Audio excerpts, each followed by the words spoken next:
Hi everyone, hope you're doing alright. It's arriving on Friday. There's been quite a few messages flying towards me asking to reserve sets. So I thought the best thing to do is to put the link in the notes here.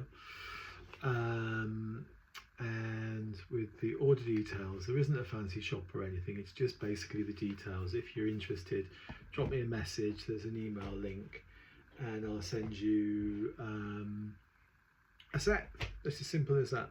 So the payment details I'll send to you. So as I say, it'll be a transfer or PayPal or something like that. There's nothing, there's no fancy Shopify type stuff going on just yet. I mean, it's really a soft launch this, because I plan to really launch it in the new year.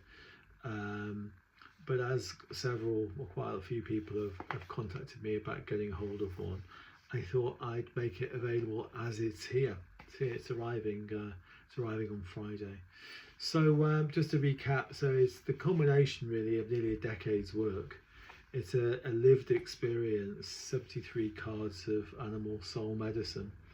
So each card carries archetypal energy and information which was received by me through means of journey work, which is a kind of meditational process using drums and dreams and other methods to receive information. Some of it's empowering, some of it's healing, some of it's revealing. It's been a very soulful process. The book I started the book in January in earnest and finished it in August. But some people out there will know I've been working on it for considerably longer. I actually remember reading the text out to my dear friend Lynn during the pandemic. It's probably evolved since then. But I thought what I'd do is I would do a little reading and see what comes up. And it's a bit risky this, because I've got to find the page in the book live, but hey ho. Okay, so we get the U card. Don't know if you can see it. So the U, I mean, without referring to the book, because obviously these are from lived experiences, the U is about being lost in a dream. I had a dream about meeting a U in a forest. This one came from a dream really, versus an animistic journey using a drum like it's behind me. For those people that aren't familiar with that process, you would use a drum to change the brain waves and you start going into a meditative space where, a bit like, it's that hypnagogic space between waking up and falling asleep when dreams happen. And in the case of the U, it did come via a dream to start with.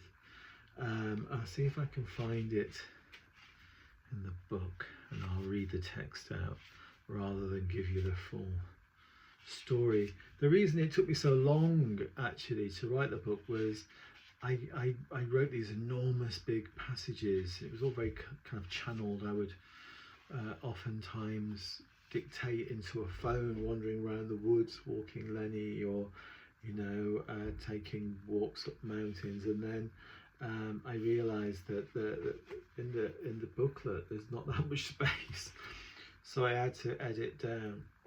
But in the dream, I was lost in a forest, and I met this U who told me that getting lost is the best thing. The best way to find yourself is to be lost. So the book, which I'm really proud of, has a little summary at the top. So 23rd card is you, and the title is Get Lost to Be Found.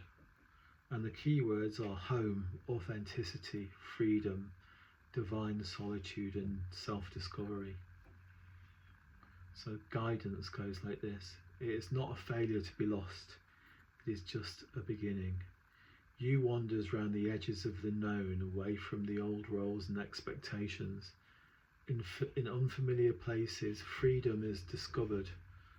To be lost is to be free from maps drawn by others. Step into the unknown where the self can truly emerge unbound. Turn off your soul's autopilot. I'll explain that in a minute. True home welcomes all of you, every single bit. You teaches that by losing the familiar, you may find fullness, the newfound, free, upgraded version of you. The old version of you, maybe the one you forgot. I've just added that, freestyled that bit, because it's so hard to squeeze this down into these little booklets. And also there's a section which I call soul medicine, which is work to do. It's only suggestions, things that you can embody this work in your daily life or integrate it. So in the soul medicine, seek experiences where you can be unknown. Travel, solitude, an evening alone in a crowd. Ask yourself, where do I feel free to express my fullness without performing? Welcome the unfamiliar as your soul's invitation to begin again. Wander free without destination. Really, that's about the power of being alone, being lost. I used to go quite a bit to Japan and on my own, and I used to find getting lost really empowering, because I would find all these strange things that I wouldn't have been able to see had I been in a group or with friends. In the Sweat Lodge, training with Lynn, Gosney, and in really great practice, in spiritual ceremony, it's so freeing to be on your own and not with a partner, not having to look out for somebody else.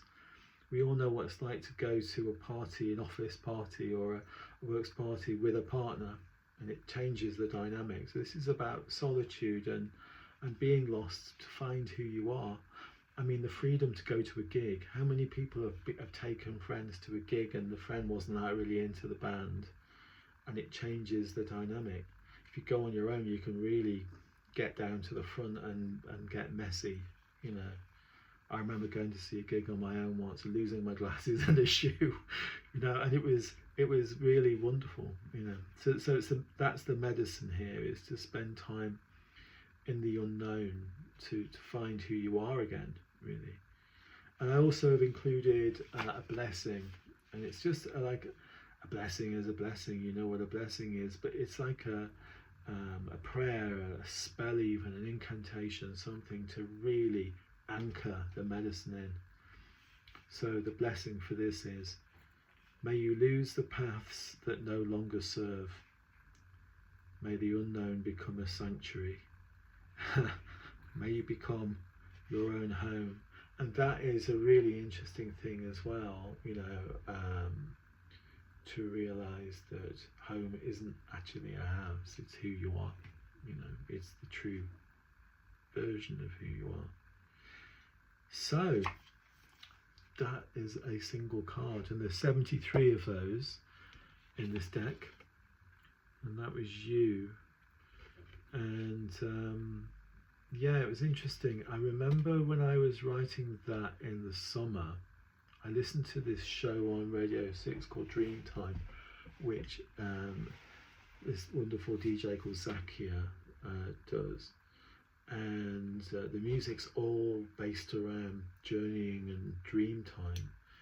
And she encourages people to send in your dreams.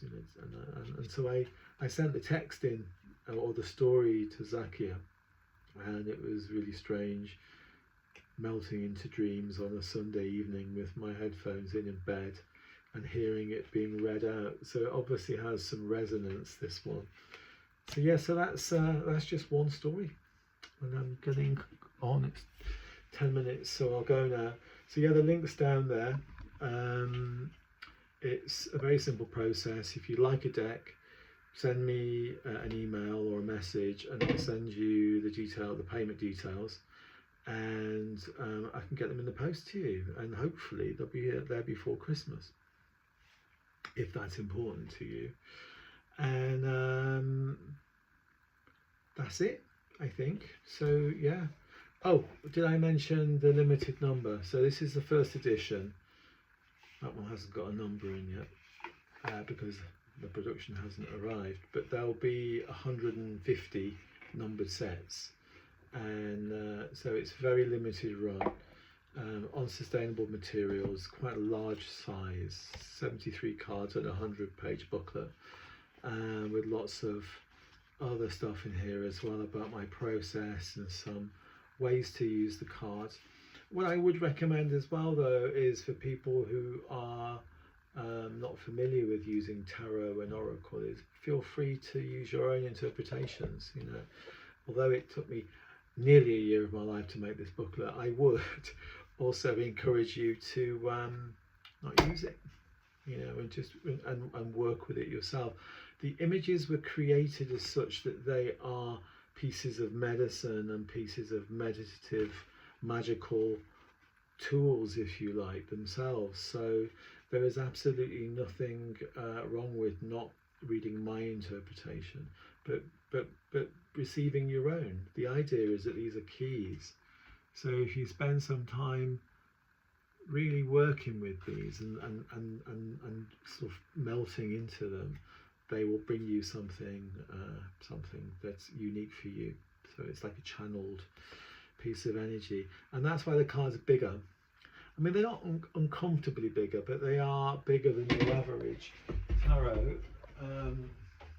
Okay, let's find a generic tarot card, and I'll show you the difference.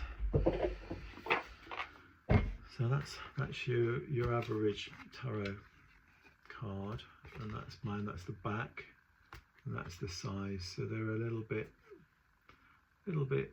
larger, but like I say, not uncomfortably larger. Right, I'll do one more card without a meaning, and let's see what comes up. Okay, and I'll let you make up your own minds. Bumblebee. So, thank you for your attention. Sorry if this has dragged on, and I hope you have a wonderful evening. And yeah, if you'd like a set, get in touch, and they'll be available throughout next year anyway. I mean, depending on how many are left. And yeah, take it easy, everybody. Lots of love.